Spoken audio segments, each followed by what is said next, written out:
And the problem with a toxic cult is it isn't live and let live. It's live like me or you're a do as I say or you're a I know you don't. Hello you gorgeous people and peopleettes. How are you doing today? Today I'm going to talk to you about cults. Be careful with that word, I mean with an L. I'm not talking about politicians. I'll tell you all about it on the other side.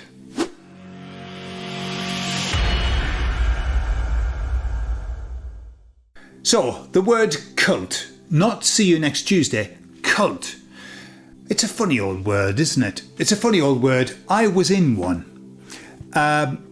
Jehovah's Witnesses, I've talked about it before. I was in one and then I got out of it. And then I went into another one. And then I got out of that one. And then I went into another one. And I'm still in it. What do I mean? I hear you say, what on earth are you talking about, Gordon? What cult are you in?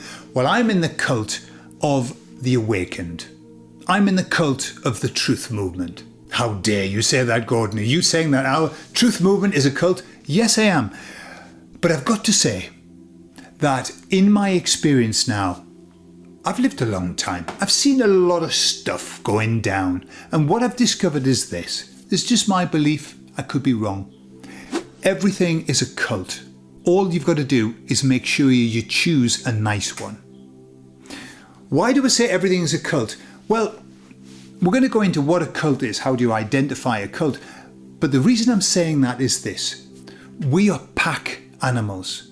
We need to be in a group. This is the power of society. Society is a cult, by the way. It's a cult. We need to belong. Years ago, one of the biggest punishments you could ever have is to be sent out of your tribe. It meant death. It meant death.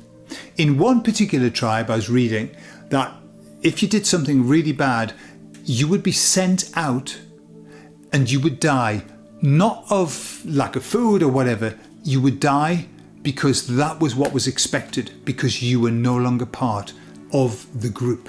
We're pack animals.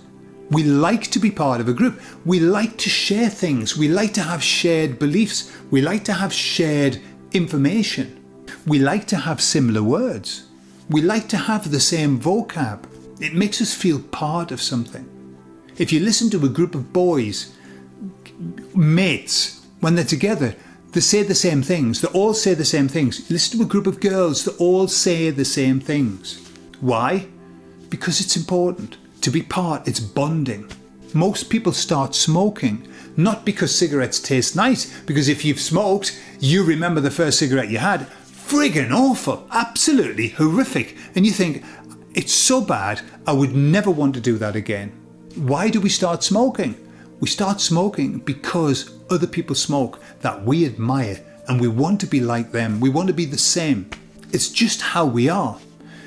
The difficulty is that need to belong can be abused. And that's where the problems start. So the Jehovah's Witnesses created a cult. Right here in Spain, would you believe they've just the Supreme Court has just said that the Jehovah's Witnesses are a damaging sect. Pretty good. I don't know what the difference is between a sect and a cult. I could look it up, but maybe in the comments you could, if you know, what's the difference between a sect and a cult. But anyway, I think it's a cult.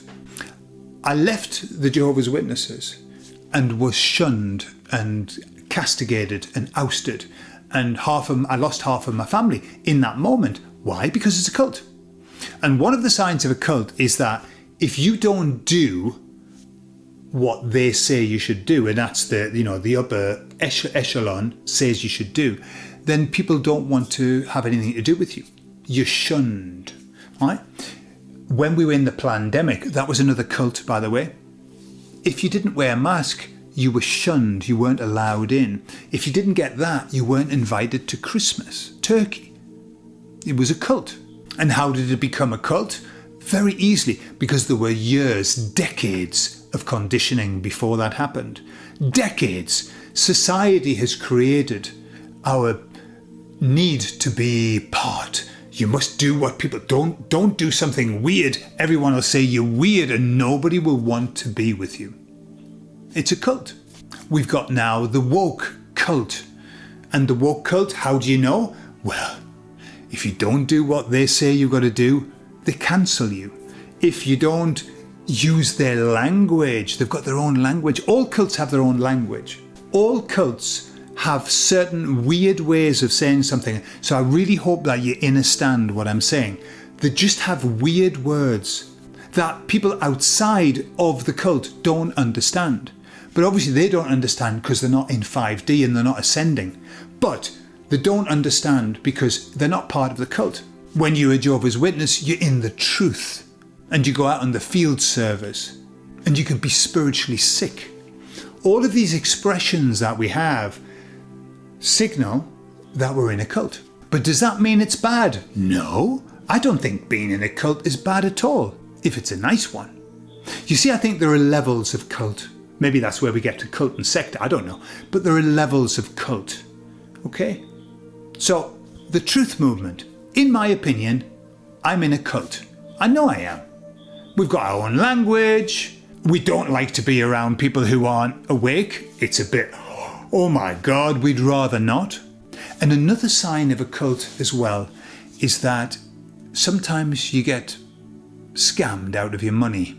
They like you to give money to the cult, okay? Some churches do tithing, you will give 10% of everything that you earn. The witnesses, you have to give donations, but leave your house to them. We're going to build a kingdom hall, you're going to do it, but it's ours. All kinds of things like that. The truth movement. Of course, there are no scammers in the truth movement, so it can't be a cult. Some people have, haven't they? Some people have lined their pockets through the truth movement as well. And I believe that we've got the awakened, the truth movement, and then we've got the New Age movement. And then, you see, New Age movement, I was aligned to the New Age movement, the cult of New Age. I was aligned to it. But then, now, when I listen to them, I mean, they've evolved, they've moved on. And sometimes I listen to people speaking. I'll watch a video of somebody who's like really in the woo-woo world. And I don't understand what they're saying. They're using words and I can't get a picture in my mind of what that means. I like to form pictures and shapes and stuff of what they're saying.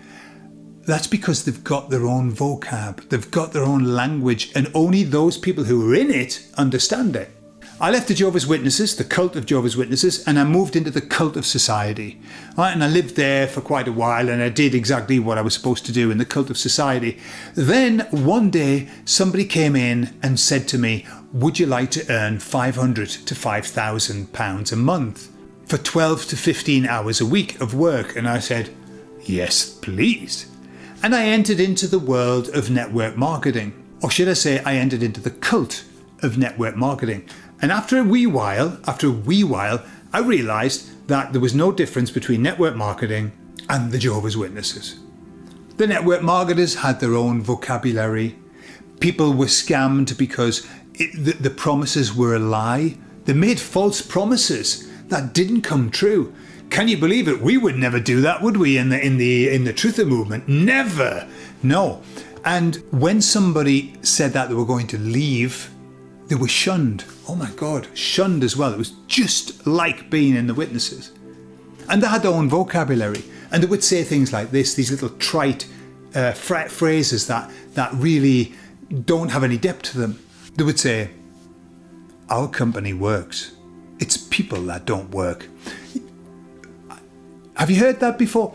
This is okay. You're the problem. I think it's called gaslighting as well, which is also a sign of the cult, where we blame other people.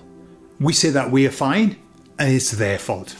And so what am I getting at with all of this? I'm just giving you examples of how my mind works and how I see everything is virtue. Wherever we go, whatever we jump out of and we jump into, bear in mind that we're jumping into a cult, right? Whether we like it or not, because of the way that we love to be part of something. Now, you might be saying, I'm not affiliated to anything. I just have my life and I do my own thing. Super duper. But generally, we do like to be part of something. My mum used to be in a bowls club. They set it up, her and her husband.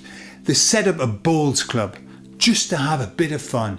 And it got bigger and bigger, and then suddenly a committee was formed. And as the committee got formed, they all started making rules about what should be done, when you should come, what women should wear, what men should wear, how this should be called, what this should be called.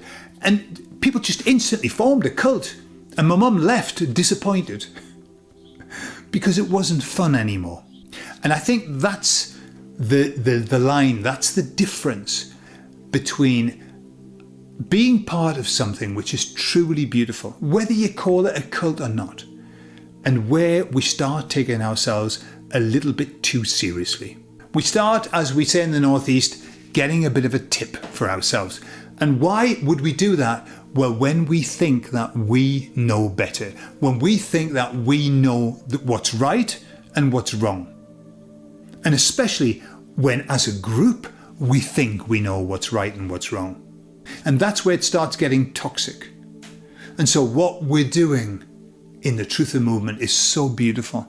We're helping so many people. We're helping ourselves. We're helping one another. And that's beautiful. As long as we remember that we don't have access to the truth, we don't know what the truth is. And so there's no point in trying to impose things on other people and tell them that they're the problem and you aren't, when we don't know. Somebody who's asleep, who's living a beautiful life, could be in a far better place than we are. We don't know. We don't know what the rules are. I don't know what the rules are about, the split and the divide and who's going off one. I don't know. And so I can't criticize anybody for their lifestyle. Would I want to be them? No. Would I want to spend time with them? No.